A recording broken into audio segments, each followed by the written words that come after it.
Hour. Today we are going to be talking with brand manager Scott Mastrangelo and our brand ambassador Maxwel Hohn. So happy Friday. Hope you guys are doing good. You survived another week, whether you're locked up indoors or whatever you've been up to this week. We got through it, so we're doing good. So today we're talking about Bear products. We have some really great content to show you guys. We've got a couple of videos from Maxwel. We're going to get into some product details with Scott. We're going to be talking about a couple different dry suits from Bear, some ExoWear, and ultra warmth accessories. Those are a few of the popular items right now that we really want to tell you guys about and share about. So welcome again. If you guys are just joining now, I would love to hear where you're from. We would love to hear where you're from. Please leave a comment and tell us where you guys are writing from. Also, if you have a bunch of Bear products, we would love to hear what you use the most, what Bear products you're the most stoked on, and all that kind of jazz. So it looks like we're starting to get a couple people joining the live video now. Welcome, guys. Hovey, welcome. Jeffrey, what's up? How are you? Also, please keep in mind that throughout this, there will be a chance to win buffs. So we've got these new buffs. We've got Bear ones are on the way, but we've also got Oceanic, Hollis, and Ziegel buffs. And we're going to be giving out these buffs at the end. So we're just going to pick a few people randomly who are asking questions, participating in the discussion, and you're going to get a free buff. So ask a question. Just do it. What's up? We've got some more people joining. Hello, Brian. How are you? Morgan, hi. Olivier, good to see ya. Marcelo, what's up, buddy? How you been? Good to see you. Maggie, hi. Okay, great. We got a big squad all congregating now. So let's get this going. Please, once again, let us know where you're from. Appreciate that. And also just any questions you guys have about anything Bear related, Hewish related, whatever, don't hesitate. Type in those questions. We want to hear them. What's up, Nick? What's up, Sonia? How are you? Okay, well, let's start by introducing our brand manager, Scott. Scott's got a lot of great info. He's been working with the company for a long time. And so let's bring him on in here. 3, 2, 1, Scott! Hey, how you doing, everybody? Welcome to Welcome. Bear Facebook Live around the world. That's right. Get your name up there. How are you doing today, Scott? I'm good. Cool. So can you tell us kind of how you, when you first got into the dive industry and why you did that? It's a crazy idea. And yeah, a little bit about your history. Yeah, mine goes all the way back to when I was 8 years old. I got my first Mass Snorkel fin set and used to hang around in the pool and go snorkeling in the pool. And I always wanted to watch sea hunt and go scuba diving. So back in 1976, I became a certified diver. Made my first dives in strip pits in Illinois. It was really exciting. Saw some Coors beer cans and a Carmagia Volkswagen. That was my first dive. So awesome. It was a lot of fun. Where were your guys' first dives? If anybody wants to tell us where your first dive was, it's a good chance to maybe get a buff. So let us know where your first dive was in the comments there. So then you've been diving for quite a while. How did you first start working with Bear? Actually, I was a sales rep for some brands in the diving industry in the Pacific Northwest, and the Bear opportunity became available to me as a sales rep. I did that for a good number of years back in the 90s. Then I became the sales manager for Bear in, I think it was 97, and eventually went on to run the diving division for Bear in the 90s and early 2000s. So I have a long history with Bear. Oh, wow. That is a long history. And then you started back again in 2017? Yeah, I was living in Washington, and after 9/11, crossing the border up to Canada became very difficult. So I made the decision to leave Bear and go to work for Oceanic and at the time. And then I've come full circle back as brand manager of Bear. So I'm at Bear 2.0 at this point. So this is good opportunity, and it's good to see a lot of the products that I was able to develop back in the late 90s. A couple of them are still in the line. most of them are gone, but a lot of the technology and the information that we developed back then is still, working great. So things are good. Oh, cool. With a long history. That's amazing. Okay, thanks everybody for joining. We got somebody from Dutch Springs. What's up, Philip? What's up, Ryan from Jersey? Jovita from Catalina. Oh, your first dive was in Catalina. Chris, how are you? First dive was in a rock quarry in North Carolina. My first dive was in a rock quarry here in Denver. Quarry crew, I get it. All right, so moving on here. Can you just tell us a bit about the history of bear? Kind of Absolutely. What our origins are and how we've changed throughout the years and that kind of good stuff. Yeah, absolutely.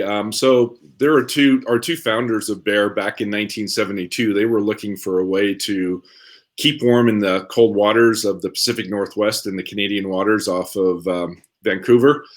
So that's Mr. Cartwright and Mr. Fitzgibbons. The company name originally was Fitzwright, little tie from their names there, Fitzwright and from Fitzgibbons and Cartwright. And then they eventually changed the name to Bear wetsuits. And they've been developing suits for years and years beforehand until they actually became commercially advantageous for them to actually start selling to the public. So they wanted to use their know-how and their expertise into selling suits, and that's become almost 50 years ago, and it's going to be 50 years in a few more years of the longevity and length of how Bear's been in the diving industry and also the water sports industry. So we still use the same passion on trying to develop the same quality suits that are going to last. It's the only suit that consumers want, that they demand because of the quality, the fit, and the workmanship, and that's still within our core element of what we want to do today in the 2020. Absolutely. How has the product lines changed from back in the day? Like what sports? I mean, I know that we used to have a lot of kiteboarding, windsurfing, that kind of stuff. Could you just kind of briefly tell us how like the product line has shifted throughout the last almost 50 years now? Yeah, actually, in the early days, we catered to the windsurfing market, which was really popular. Also, the like water skiing, that was before wakeboarding was even around. So there was a lot of water ski shorty suits and full suits that were part of the Bear line. And then we had the thicker 7mm suits and 5mm suits that were used for diving. And then eventually they found that they still were a little bit cold and they wanted something warmer. So that's where the Drysuit technology evolved. And it was used in both water sports for people using boards and paddling type products on the surface. And then also we developed it underwater as well. And actually, when I first joined the company, we only had 2 dry suits. We had one neoprene suit and one tri-laminate suit. And the whole dry suit portion of our business has evolved greatly and immensely since those early days in the 90s, when we just went from the 2 suits to the different types of materials and technology that we developed. Mm-hmm. Cool. And then, so are there any Bear dry suit divers in this conversation right now? If so, let us know which dry suit you're diving. I'd love to hear it. We got Jeff joining us from Guam. Oh no, his first dive was in Guam. That's pretty cool. Still haven't dove a dive that required a wetsuit. We're not all as lucky as you over there, Jeff. Some of us are diving in pretty cold locations. Wetsuits, dry suits, par for the course. Rich, what's up from Tarpon Springs? How are you? Anita, thank you for joining. So great to see all you guys. Really appreciate it. All right, so we're going to show you guys some photos now of some of the products that we're going to talk about today. So I'm going to go ahead and bring those up, and then we'll just kind of let you know what you're looking at here, why we do that. So we're going to start. Today talking about the X mission. Let me see here.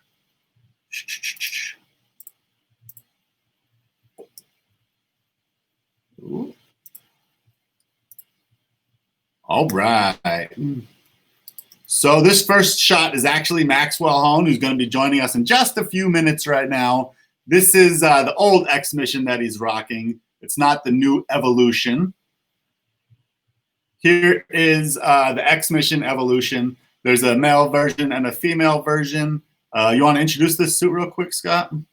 Sure. So the X mission is a tri-laminate suit. It's the second generation, so we've gone from the original X Mission to the X Mission Evolution. So it's evolved into a suit that is very flexible, stretchy, but it's also very supple, so it's easy to get on and off, and it gives you a good ease of movement into the suit. And very durable quality material made out of the tri-laminate fabric. Just so people know how tri-laminate is made, imagine a big cookie sheet the size of a sheet of plywood, and the sheet, basically they pour butyl rubber in it and let it solidify, and then they take the butyl rubber and then they slice it into thin layers that's probably 1 millimeter to 1.5 millimeters thick, and then they laminate. The manufacturer laminates nylon or polyester fabric on both the inside and the outside of the suit, hence the 3 layers, why it's called a tri-laminate suit. So the butyl rubber in the suit gives us flexibility, so we can actually stretch and move a little bit in the suit, and then the outer and the inner materials allow the suit to be sewn and taped together to make it waterproof and make sure that people are warm and comfortable inside the suit without any water getting into the suit. So that's kind of the history of how a tri-laminate suit is worn, and of course it's using a dry zipper to keep all the water out of the suit.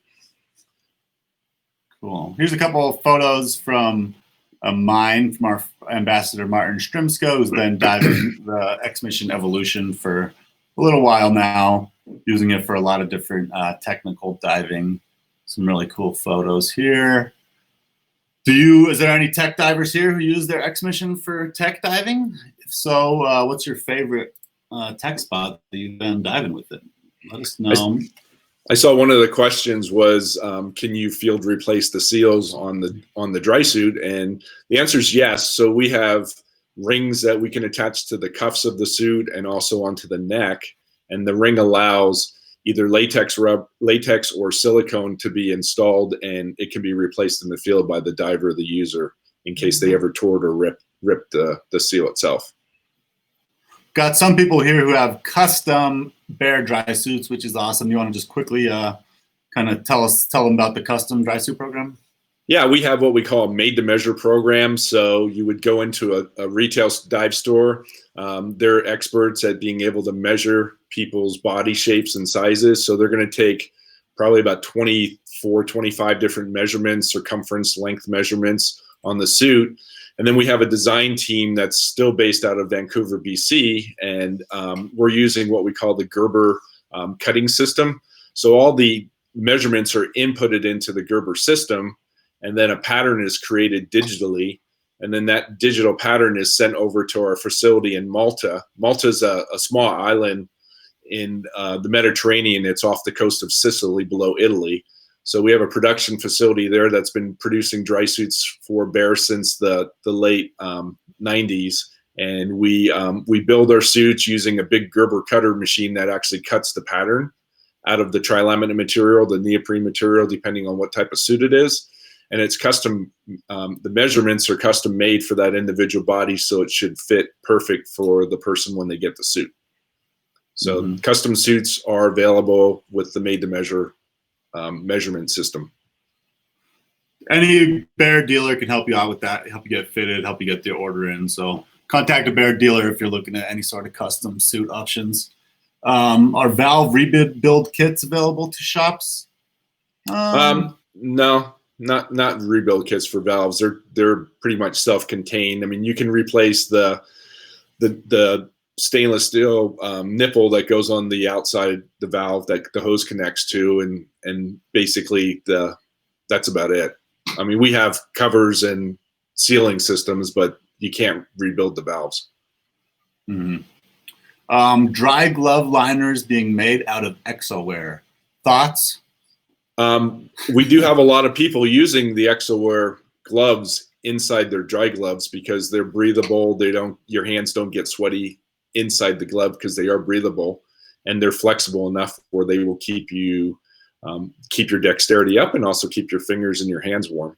So it does work. So let's talk about the Sentry Guardian next. Do you want to introduce this suit? Sure. It's actually the Sentry Guardian are the third generation of our compressed neoprene suits. We started off with the XCD2, which stood for the extra compressed density 2mm suit, and then we went to the XCS2, and now we're at the Sentry for men and the Guardian for ladies. So basically, we're using in the Sentry and Guardians Yamamoto rubber, which is considered one of the best neoprene rubbers in the world. Again, that's formed in a bun like I described with the trilaminate, where it's the neoprene is put in a big cookie sheet again, and it's molded and gas is injected into the neoprene, so it creates an inflated bun that's thick, and it's sliced off, and we have the manufacturer slice it off into 2mm increments. And then again, like the trilaminate suits, we're laminating material both inside and outside of the suit. On the outside of the Sentry Guardians, we're using a small diamond fabric that is very durable. It's extremely durable for wear and abrasion resistance. So that's put on the outside of the suit. And then we're using polyester on the inside, so it makes it easy to tape and adhere the tape into the suit. So it's a compressed neoprene suit.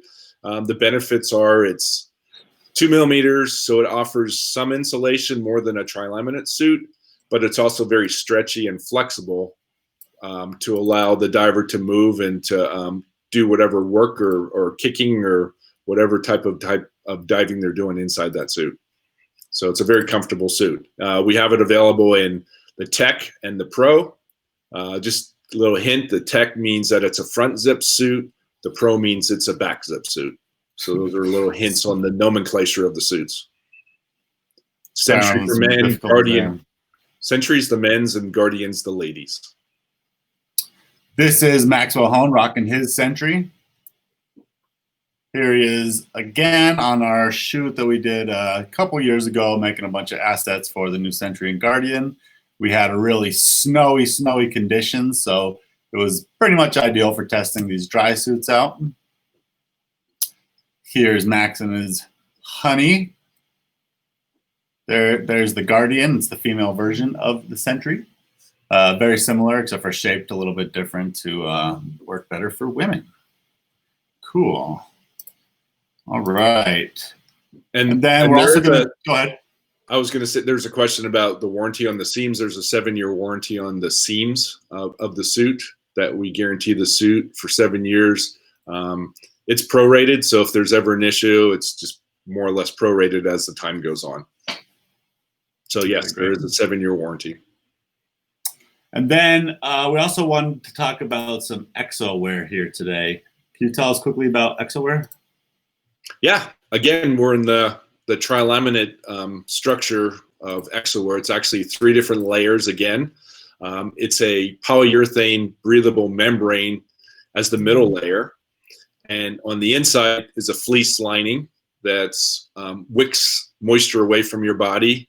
So it's breathable, it's windproof, and then on the outside layer, we have a polyester fabric that's both durable for abrasion resistance and also allows 4-way stretch. So those of you that have used or worn the ExoWear, you're going to find that it's extremely flexible, so it's easy to get in and out due to the 4-way stretch on the laminates that we have in the suit.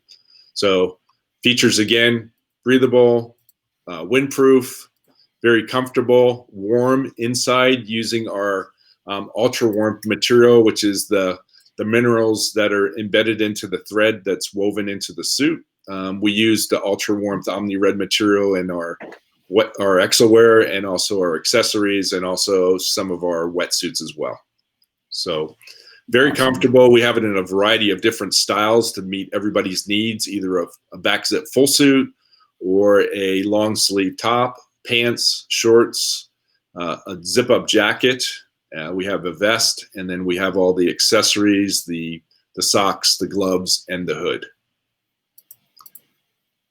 So we're going to stick with the ExoWear in black color with the contrast stitching. We're not going to do ExoWear in a wide variety of colors. Since we have the big size range, we have all the different models, just economies of scale. And a lot of people love ExoWear, and you have a choice of either black, or black.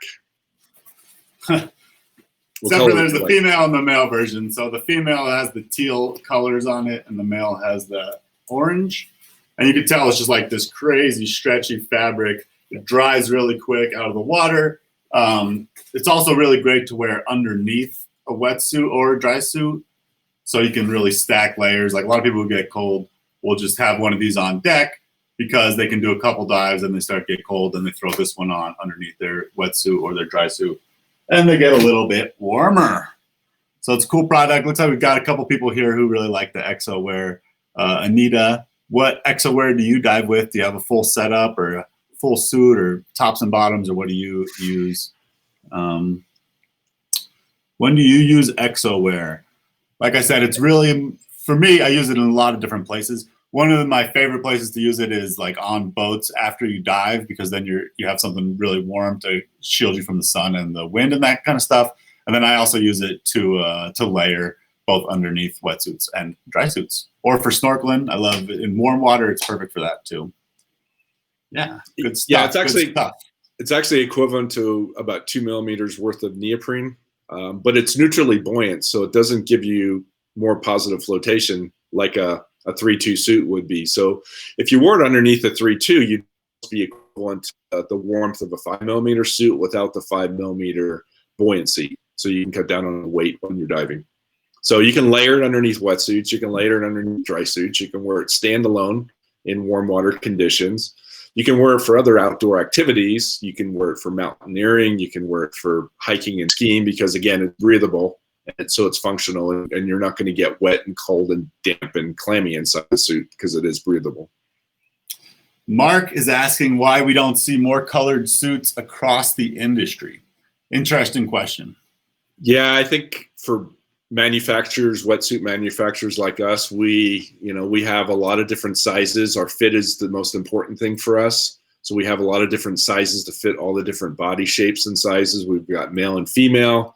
We typically have 3 thicknesses. And we at Bear are trying to limit the number of colors in a particular style to 2 colors, a black and then more of a bright color. And it's just a matter of how much can you hang in your warehouse and how much space is there to be able to stock all the different colors of suits, because nobody wants to wait for us to build them one at a time. They want it right away. They want it shipped the same day.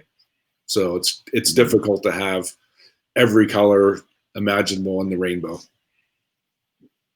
Good answer. Good question. If you did want to see one other color suit, what color suit would you guys want to see? Let us know.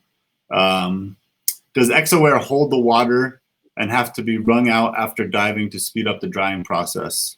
Oh, looks like we just lost Scott. He must have lost reception there. That's okay. That's a good interlude for us to bring in our brand ambassador, Maxwel Hohn. He's been with us for a few years now. He's also been diving with Bear products for a long time. He's a commercial diver, technical diver, recreational diver, underwater photographer, underwater videographer who's spent, hundreds and hundreds, if not thousands of hours underwater. So he knows a lot about this stuff. Let's go ahead and bring him in here.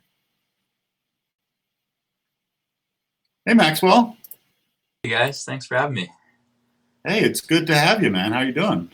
Yeah, not bad. I mean, it's a bit strange in the world right now, but hopefully everything gets back to normal soon, and we can get back to doing what we love and in the water and exploring. Absolutely. So can you just kind of introduce yourself, tell us where you're from, kind of what your diving is like, that kind of thing? Yeah, absolutely. So once again, my name is Maxwel Hohn. I'm from Vancouver Island in British Columbia, Canada, and I'm a recreational, technical, and commercial diving instructor.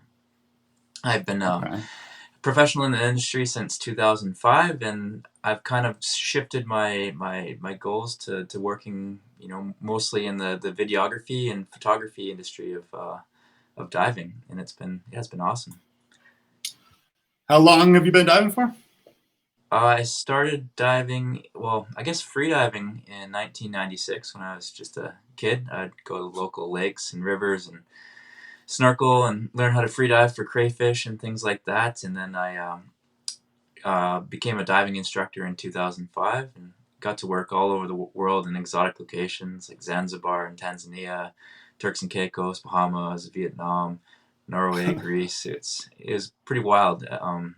Diving's led me to a lot of cool places. And the one thing with diving is I just love to learn more. So whenever I get the opportunity, I jump on a new course and learn a new skill in diving. Got a lot of people shouting you out here. We've got David, Nanette, Olivier, Kim, all saying hi, Max. It seems like there's a lot of people who are happy to have you join. So welcome. Awesome. Cool. And then, so what's your favorite subject to photograph? My favorite subject is sea lions. They're the most interactive thing I've ever encountered underwater. I've done shark diving all over the world, in South Africa with great whites and things like that, but nothing interacts with you as much as a sea lion does.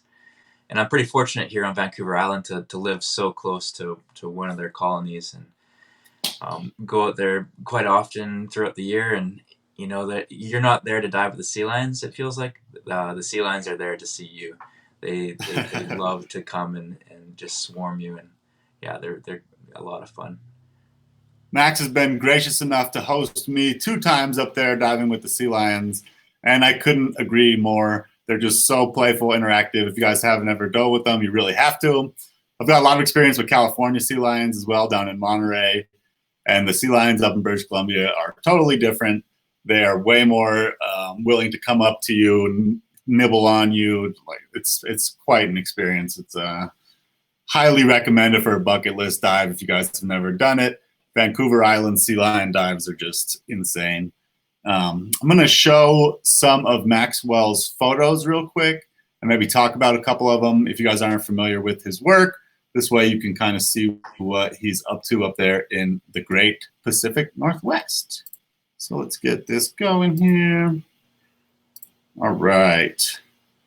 So here's some salmons. Where's this shot? Is this close to you? Oh, might have lost audio. I just gotta know what's going on. I gotta read. I hear you okay. Oh, looks like we lost Maxwel Hohn. He'll be jumping back on in a second here. But we can still flip through some of his photos in the meantime. Sorry, Max is jumping back on again. Can you hear us now? Yeah, I got you guys. Okay, perfect. So here's a few of Maxwel's photos. Where's this one, Max? That's from the kelp forest of Monterey. That's a giant sea nettle, and it was just, gracefully going through the kelp forest, and I lined it up pretty perfectly with the sunbeams there. It was a pretty cool image and a pretty cool experience. During this time of the year, there's thousands and thousands of sea nettles, and trying to navigate through them is pretty tough without getting the tentacles wrapped around your regulator. And it makes for a little spicy dive, but the photos are worth it. Somebody's asking you, where's your favorite dive to do the sea lions? My favorite place is off Hornby Island. They conjugate there in December, January in anticipation for the herring spawn. We get a huge amount of herring spawning in mid-March, so all the sea lions start to gather and by the thousands, and during January and February the visibility is really good, and the interactions are like nothing else I've ever done. Here he is with a bunch of sea lions and his Sentry dry suit getting hounded. And here's another one. Love this picture, Max. This is one sneaking up behind him there, trying to give him a little bite on the head there. Aggressive play would be the best way to describe it. I guess that's about right. Yeah, I mean, they're not necessarily aggressive. They don't really have hands to feel you, so they use their mouths. And to be honest, they're very, very gentle. They've never damaged my suit or anything like that. They're very gentle, and I mean, they're wild animals, so we have to treat them with respect. So if they ever showed signs of aggression, we would exit the water. Right. Great. And then here's a couple of freshwater photos. These are from around you, right, Max? Yeah, just up the road. I've got some really cool river canyons, and during the summer months, we get really low amount of water flow going through the canyons. So they make for a really cool and different type of topography type dive, and the landscape is just unbelievable from looking underwater. This is about 60 feet down in a canyon looking up, and you can see the trees at the top there. It's pretty wild. Someone's asking what the temperature is there at Hornby Island. It depends on the time of the year. Typically, in the winter time, the temperature is 8 degrees Celsius. I'm not sure what that is in Fahrenheit. I think, was that 50? Could we have somebody calculate that for us? It's right around 50, I'm sure. Yeah, I mean it's pretty cold, but that's why we all dive in dry suits here, and the dry suits help so much. Like a proper dry suit, proper thermals, you can be in the water all day long and not have any problems with the cold temperatures. Absolutely. Got a couple other people say, Amanda saying amazing photos. Jeffrey, 45 degrees around there. Thank you for telling us. That's pretty chilly. Let's see. Aggressive play. Max, what's your ultimate dive to date? Oof, that's a loaded question. Oh man, there's so many different diving, places I've been to. That I've been in schools of hammerheads, swarmed by sea lions, diving with great whites in South Africa. I mean, there's a lot of cool memories. I think one of my favorite experiences was when I was working in Zanzibar in Tanzania, and I'd be guiding groups of divers, and every so often, I'd look back to count the divers, make sure everyone's keeping up with me, and I'd look back and there'd be a pod of dolphins that have joined my group, and that was pretty wild. Another really cool experience was I was guiding this one lady, just me and her were diving in Tanzania, and as we came up to do our surface or our safety stop, there was a humpback whale and a calf just in like 10 feet of water. That was pretty wild. Wow. Max recently posted some pretty epic videos of gray whales and orcas around him from the drone. So if you guys want to check out his Instagram to see some of that stuff, it's pretty cool. You can follow him at Maxwel Hohn, Maxwel with one L. Yeah. And is it Hohn or is it Hohn? It's Hohn. Okay, Hohn. Okay, good. Maxwel Hohn. Scott, we lost you for a second, but it looks like you're back now. We'll bring you back in a minute here. I wanted to share one video from Maxwel, and then we're going to start talking about the dry suits and Max's experience with the dry suits around here. So I'm going to go ahead and play this video first. And then Max, if you just want to kind of talk us through this video and kind of just tell us what's going on, where we are. So if anybody can guess the location of this video, all the aerial shots in the beginning, then you can win a buff. So if anybody knows the location, shout it out in the comments and you'll win yourself a shiny buff. Let's see here.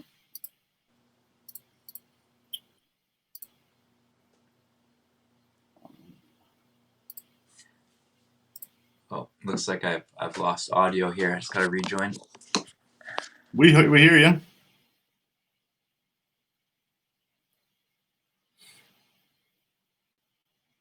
Is there any other temperate water divers here? Kelp divers? This is in Monterey, California, but I'm not telling you the dive site. If you tell us the dive site, that's how you win the buff. Ooh.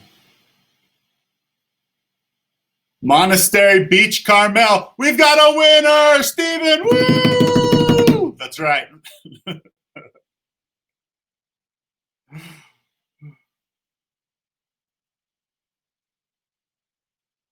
Kelp does rock. I fully agree.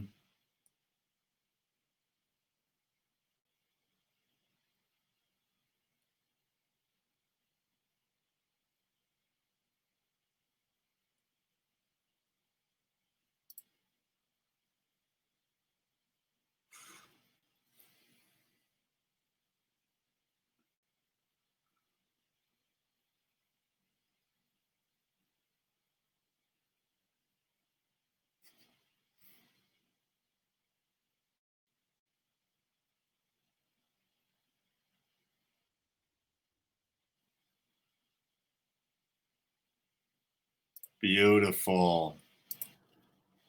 All right.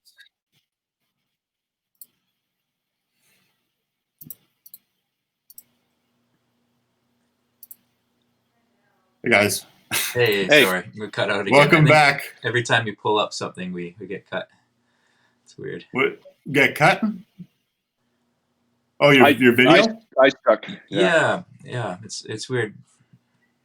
Great video though. Well, it seems to be working. So that was in Monterey, right? We had somebody guess the dive site as Monastery Beach. Was that correct?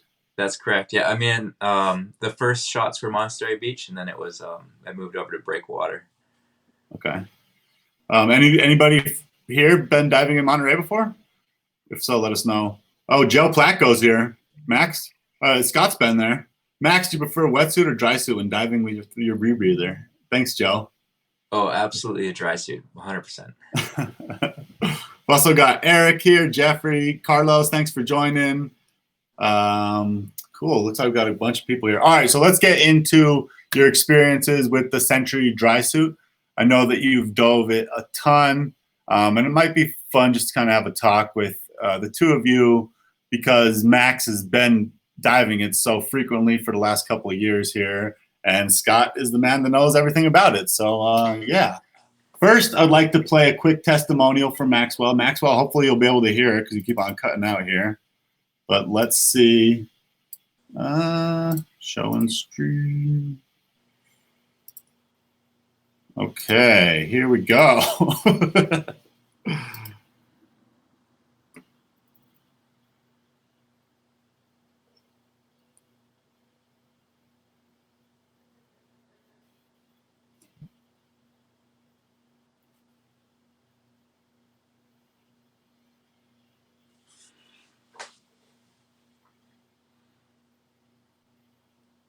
I remember that.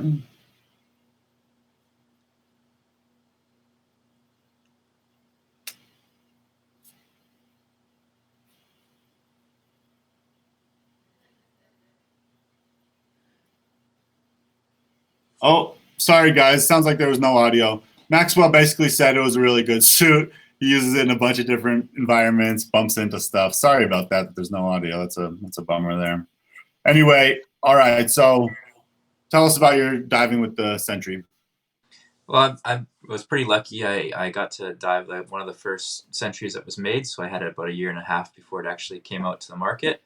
And in total, I probably put about 600 dives on the Century dry suit, and it's awesome. I do lots of different types of diving. I do recreational, technical, and commercial. And one of the things with commercial diving is you really need a suit that's going to keep you warm, but it's also really abrasion resistant. Because when we're working with tools underwater, dragging things along the bottom like chain and things like that, we need something that's going to be really strong and last for that type of work. And I still get in the water quite often, even during these times right now. I'm going to some local shore dive sites just to dive on my own, and I love that I can zip myself in from the front entry, and it just keeps me warm. I can be in the water for long periods of time, and it's definitely one of the best suits I've ever used. Cool. So, Scott, how did you guys come up with kind of like the idea for the Century, or I don't know, something behind it?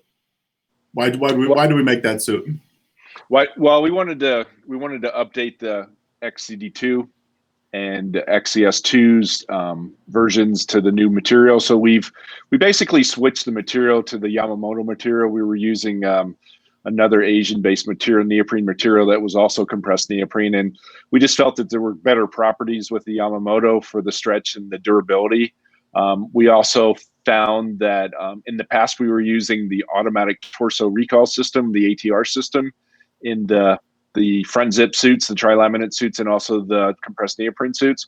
And then we just developed the ATX system, which is the suit is actually built into two different pieces. The top and the bottoms are built separately, and then they're joined and connected at the waist.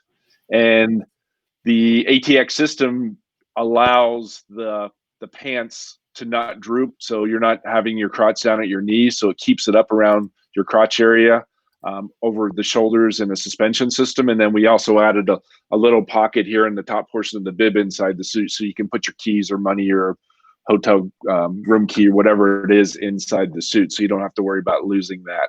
I love so just that a little feature. added feature. Yeah, it's a nice feature. So the biggest, Steven asked the question, what's the difference between the XCS2 to the Sentry? It's more or less the neoprene and also the change from the ATR to the ATX system. And then somebody else asked earlier, they wanted to have a suit to dive in the Caribbean that's not a neoprene suit. So my recommendation there would be either the next gen suit, which is a PU coated polyester fabric, PU on the outside, very lightweight, easy to pack. It has latex seals on it and soft boots, or maybe the trilaminate suit, which is another great lightweight suit, also easy to pack and travel with, and you can get away with a lot of without a lot of undergarments diving in the Caribbean with it. So those are the two great suits for that type of diving.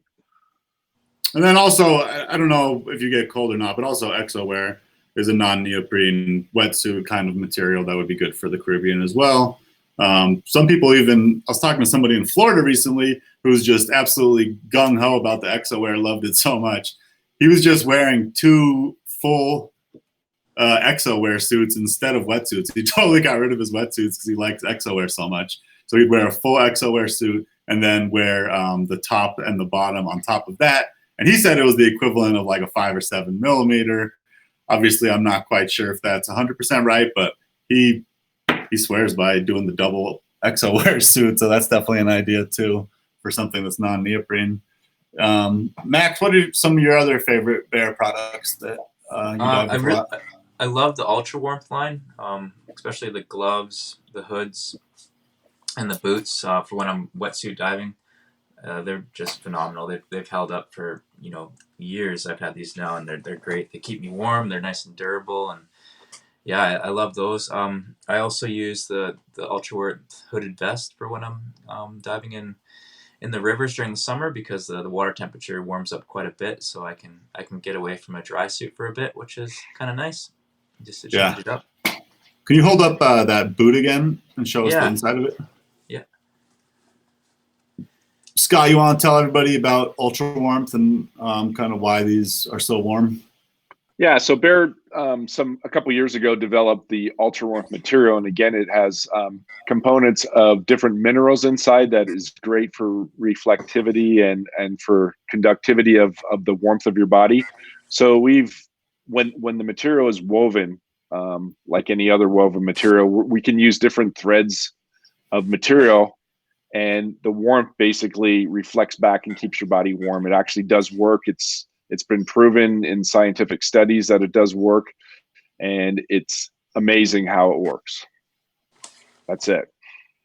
Very warm. And with our wetsuits, so the highest end wetsuits have Ultra Warmth all throughout the suit. Is that right? Yeah, all the middle range and the high end, as well as the ExoWear and then the Ultra Warmth accessories, and including the hooded vest, all have the Ultra Warmth product feature in it. And Max was mentioning the hooded vest. It's crazy how much you can get out of one of those hooded vests. A 3 millimeter wetsuit plus a hooded vest easily is a 5 mil, if not warmer. So they really enable a lot of different temperature diving when you start wearing those hooded vests. They're awesome. I've also have a lot of people who just swear by the gloves. A lot of people who used to wear dry gloves have switched to the Ultra Warmth gloves, just because they're less of a hassle and they're still really warm. They've also got pretty good dexterity for camera operators and that kind of stuff, like Maxwel Hohn here. So that's another really popular accessory that we have as well. What else? You dive the ExoWear a lot too, right? Yeah, I use the ExoWear for paddle boarding as well. I do lots of paddle boarding in the ocean and the lakes here, and the ExoWear has been great for that. And I use it for just snorkeling too in the summer. And I just recently did a trip to French Polynesia, and I just dove with ExoWear, just the vest and the shorts, and had my BCD over top, and it was perfect. Yeah, I really like it. What else did you do on that trip? In French Polynesia, I mean, we did lots of shark dives. So it's a kind of a famous area known as the Wall of Sharks. So we were diving there, and I decided to pop the question to my my now fiance Roseanne Keatley. She's just watching this video from upstairs there. Hi, Roseanne. Good work. Hi. I saw her in the comments here a second ago. We got Chad, who said he wore a 5mm ultra warm hood in Antarctica, and he was still super warm in 29 to 35 degrees water. Now that says something right there. That's brave, even trying it. But the good news is it worked for him too. Yeah. Frozen face, but a warm head. So there you go. Hi, Roseanne. Cool. And then you also do you ever use the ExoWear up in the Pacific Northwest, like under your dry suit? Yeah, it's actually a really good base layer. So sometimes, depending on what time of the season it is and how warm the water is, I'll use the ExoWear as a base layer and then put the Bear SB mid layer over top, and then I'll use like my Sentry or X-Mission dry suit, kind of depending on what kind of dive I'm doing. And yeah, I mean, it works out really well. And it's the nice thing about ExoWear is it just slides on so easily. It's absolutely easy to put on, and it keeps you warm. Brian says, "You the man, Maxwell." Amanda Williams says she used her 7mm ultra warm suit in the Galapagos, and the water in my suit was like a bath, even during the long dives. Very happy with it. Nice, Amanda. Is that the Evoke, or what suit are you diving with? Thank you. Is your facility in Malta affected by the contingency? What's the turnaround on a customized dry suit right now? Well, that's a good question. We're still operating in Malta. They're operating at a reduced rate. We're, depending on the week, we alternate between 4 days a week and 3 days a week. So it's a little slower. Our made to measures and our dry suit production is still about 7 weeks from made to order. And that would be just a quick explanation. We have about 750 blanks dry suits hanging in the warehouse here in Salt Lake City. So what that does is it enables us to basically pull a large Sentry off the rack. We can put on whatever type of the 3 boots that people want. We can put on rings or seals onto the suit, and we can finish them here in 2 to 3 weeks. The Malta facility builds those blanks for us, and they also build the colors that we don't stock. We don't stock the red suits, so they can build a made-to-order red suit for us, and that's about 7 weeks. And then the made-to-measure, the ones that are custom measured for the people's body, is about 8 weeks. And we typically fly suits in by air freight once a week, but recently there's been issues with getting flights because there aren't a lot of flights coming out of Malta right now. So we've been putting them on a ship, and unfortunately those have delayed deliveries an extended period of time for another 45 days. So unfortunately, that's the reason why things are a little late. Although I just found out earlier this week that the air flight routes are open back up again, and starting next week we're going to start flying suits from Malta again to Salt Lake City. Great. That reminds me too. We're running out of time here, but one last question for you, Maxwell, is how do you customize your dry suit as far as seals and I don't know, vents and that kind of thing? Yeah, I mean, with my Sentry Tech Dry, it comes with the thigh pockets. I think those are like a huge plus to have for accessories. Mm-hmm. I mean, I always bring a backup camera with me, whether it's like a GoPro or Olympus TG6, and it fits perfectly in the thigh pocket. I can also put slates, different tools.